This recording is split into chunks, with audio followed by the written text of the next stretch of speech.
Hidup ini bagaikan perjalanan yang kita tidak sangka akan kehidupan. Di persimpangan jalan akan kita temui pahit manis, pengalaman yang takkan dilupakan. Ini kisah aku sepanjang 3 tahun 6 bulan bergelar seorang penulis di portal Oh Bulan. Assalamualaikum. Selamat datang ke YouTube channel Ahmad Asyik. 3 tahun 6 bulan bagi saya bukan sesuatu perjalanan yang mudah untuk saya tempuhi, untuk saya lalui.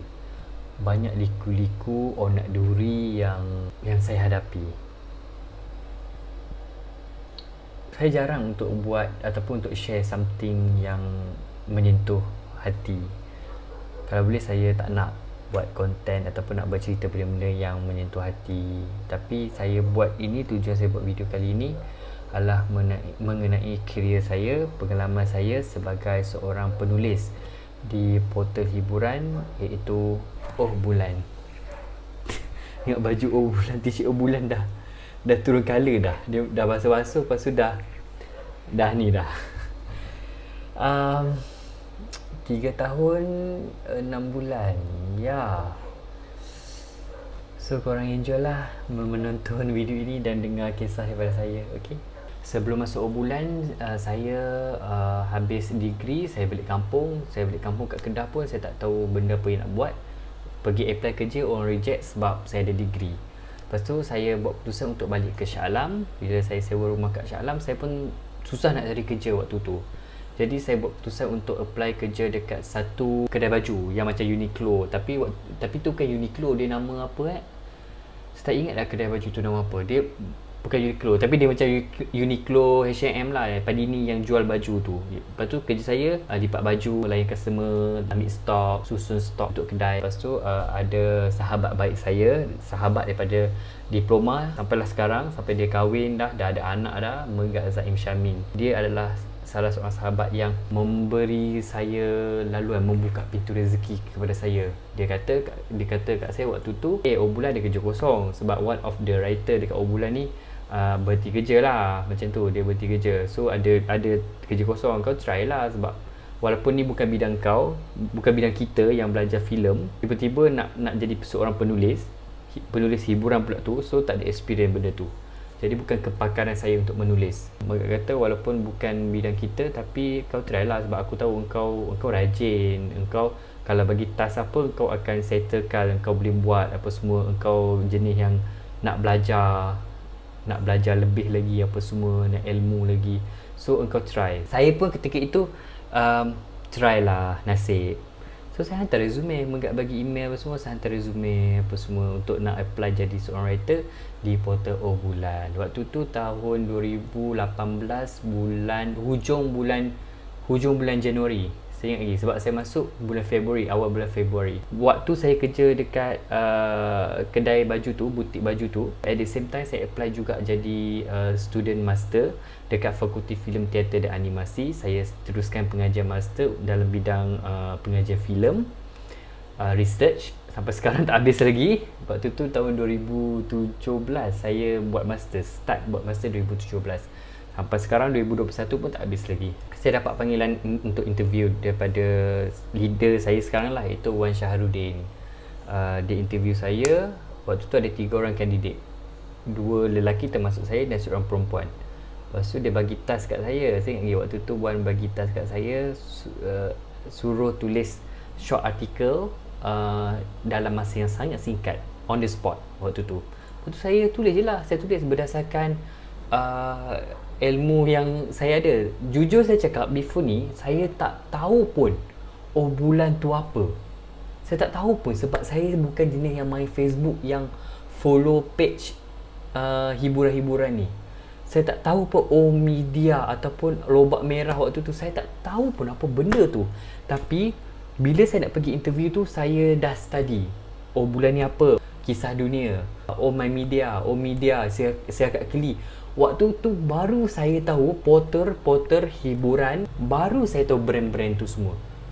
Selama saya tak ambil tahu, saya tak tahu pun. Peluang saya bekerja di Oh Bulan ini telah membuka mata saya untuk memandang lebih jauh mengenai dunia digital ataupun mengenai persekitaran. Pada minggu yang sama juga, hari Jumaat, saya ingat waktu tu hari Jumaat, ada satu nombor ni yang telefon, iaitu ni lah lead saya sekarang lah. Dia telefon, dia kata saya dapat. Saya macam tak sangka. Saya macam betul, cuma saya tak terkejut, tak excited sangat lah, cuma saya macam tak sangka aku dapat. Faham tak? Tapi saya percaya Megat banyak membantu saya lah. Megat banyak membantu saya.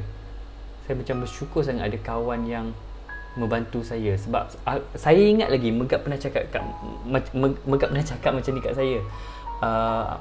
Yelah engkau try lah. Aku tahu engkau duduk kat sini pun, engkau study master pun duduk kat sini pun, kau perlu bayar duit rumah sewa, engkau perlu survive hidup engkau kat sini, nak hantar duit balik kampung.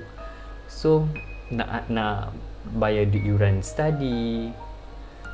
So bersyukur sangat, jujur serius cakap, bersyukur sangat ada seorang sahabat yang baik macam Megat. Aku tak akan lupa jasa baik Megat.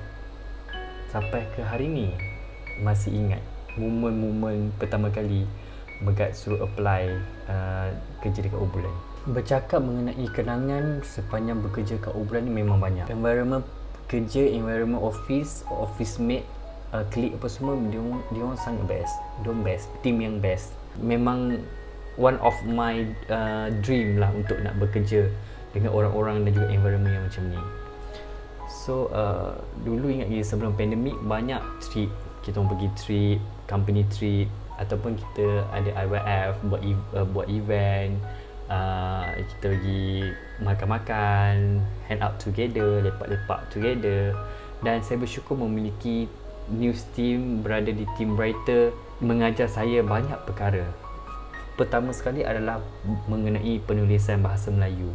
Sebab kita tahu walaupun korang sendiri memang lahirnya dekat Malaysia, dibesar dalam komuniti bangsa Melayu, bertutur dalam bahasa Melayu, tidak semestinya korang mahir untuk menulis dalam bahasa Melayu. Jadi di Obulan diperbetulkan setiap kesilapan penulisan saya. Wan banyak mengajar saya daripada segi bab tata bahasa, penggunaan ayat, kata hubung. So dia formatting apa semua. So dia ingat balik. Dia menjadi cikgu bahasa saya yang kedua selepas cikgu saya ataupun pensyarah saya. Tim saya yang lain, dulu saya masuk ada Ash Nordin. Bercakap mengenai Ash Nordin, dia power daripada segi title, tajuk. Dia buat artikel apa, dia buat news apa pun, mesti news dia meletup, mencanak dan orang klik. Saya tak tahu dia pakai ilmu apa. Tapi Ash Nordin one of the writer yang tajuk dia power lah, tak ada power. Sisri ni seorang senior writer, sekarang dah move ke portal lain sebab dia dapat better offer. Sisri ni pun banyak mengajar saya macam-macam perkara. Dia ibarat kakak di dalam tim kita orang. Yang ada benda salah, benda yang tak betul, dia nasihatkan. Dan dia juga menjadi good listener untuk setiap orang yang meluahkan masalah kepada dia. Faris, dia duduk, meja dia duduk sebelah saya.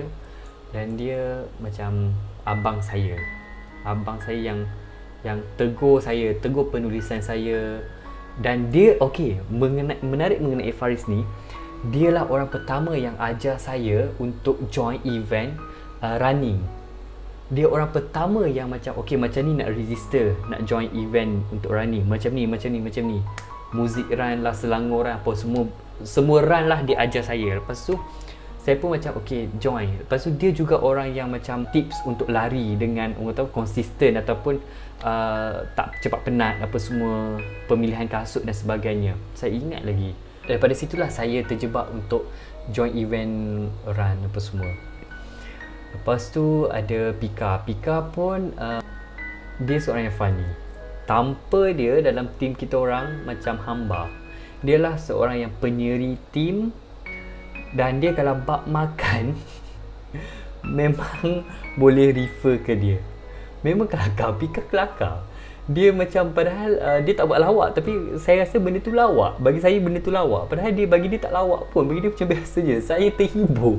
Saya terhibur dengan lawak-lawak Pika. Ya Allah, bercakap mengenai Pika ni banyak benda. Sebab sampai sekarang Pika pun masih dekat ref. Tapi Pika dah tukar team. Pika dah tak jadi news writer. Dia jadi untuk sponsored writer pula. Hai, bercakap mengenai Pika ni tak tahulah. Dia memang kelakar lah. Itulah yang saya bercakapkan. Banyak momen-momen yang indah yang bermain di fikiran saya. Pendek kata, Syafiqah Suhaimi dia seorang funny. Dan dia kalau buat makan, dia nombor 1. Dia ada je review makan itu, makan ini tak kena, itu ini tak kena, ini lebih best, ini tak best, ini kurang tu, ini kurang ni. Itulah Syafiqah Suhaimi. Tapi bila kita suruh dia pergi gym, jogging, dia hanya jogging di rumah sahaja. Zizi one of the writer juga. Saya rasa dia berapa tahun je writer dekat Obulan. Azizi seorang jenis yang easy to go. Dia seorang mudah, simple. Dia macam bro-bro yang macam buat leg macam tu. Leg chill. Lepas tu petang-petang turun bawah rokok, lepak-lepak semua. Azizi itulah Azizi. Dia simple. Dia tak ada hal, tak ada drama ataupun dia chill lah, chill buat hal sendiri. Itulah Azizi. Yang dia tahu datang kerja, lepas tu end of the month achieve KPI tu, tidur dekat office, pergi di sebelah pagi dia akan masuk office, dia tidur ke office. Lepas tu petang dia baru buat artikel. Lepas tu Amirul masuk sekali dengan Azizi. Amirul banyak kenangan dengan dia juga. Dia antara one of the writer yang struggle sangat-sangat untuk dia bertahan sampai ke tahap ini. Apa yang saya boleh puji dia tak pernah putus asa. Kalau dia nak itu, dia akan usahakan sampai kan dia dapat benda itu juga.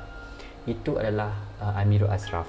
Dia lawak, tapi yang paling kelakarnya dia takut dengan leader kita orang. Bukan dia takut, I think macam dia respect lah kot. Dia malu-malu bila depan Wan je dia macam senyap. Dia terus jadi different personality. Bila dengan kita orang, dia mulut dia macam tu, macam mulut murai. Popek. Itulah Amirul. Najmi lately ni saya boleh katakan yang kita orang rapat. Walaupun Najmi dia masuk paling lambat. Dia adalah replacement untuk Azizi. Saya boleh katakan dia sangat pandai untuk cari sumber, untuk cari artikel, untuk cari story, untuk dia buat, untuk write up. Dia pandai. Penggunaan ayat semua dia pandai. Tapi mulut dia boleh tahan juga. Mulut dia macam Miro juga macam ni. Tapi Najmi dia tak cover depan orang. Depan kamera tak cover. Dia jadi diri dia. Itulah personality seorang Najmi Suhaimi yang saya kenal. Sirap, Anis Sirap. Kenapa Sirap? Sebab dekat ref banyak orang nama Anis. Jadi Anis Afendi ni dia adalah writer untuk Sirap Limau, portal Sirap Limau. So kita orang panggil dia orang lah, bukan kita orang, bukan saya, tapi orang lama-lama panggil dia Sirap. Dia gadis Melayu. Dia berasal daripada Kulim, Kedah. Dia gadis Melayu yang macam kena sopan-sopan. Itulah Sirap. Kalau bab kerja saya tak tahu sebab kita orang different team. Tapi sebenarnya sama je, team yang sama, cuma dia bukan Obulan, dia Sirap Limau. Dia suka record video-video saya. Kalau korang tengok kat TikTok semua tu, yang video-video ada macam peminat fanatik ikut-ikut saya record record waktu saya menyanyi dan sebagainya. Itu adalah kerja Sirap Limau. Itu kerja dia lah, kerja Sirap. Ada jugalah, ada masalah ataupun kenangan-kenangan pahit yang menimpa saya.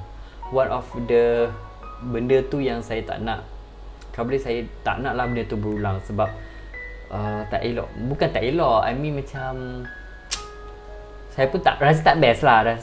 Rasa tak best, ya.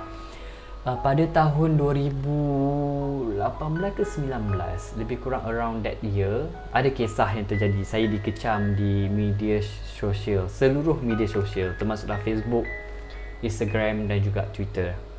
Orang DM saya sampaikan satu tahap tu saya breakdown. Saya macam depression, saya stress. saya uninstall, saya log out, saya delete semua apps yang ada apps social media yang ada kat phone saya uninstall semua. Saya tak peduli benda-benda tu sebab saya terima DM daripada netizen yang macam agak biadab, agak keterlaluan. Kisahnya ini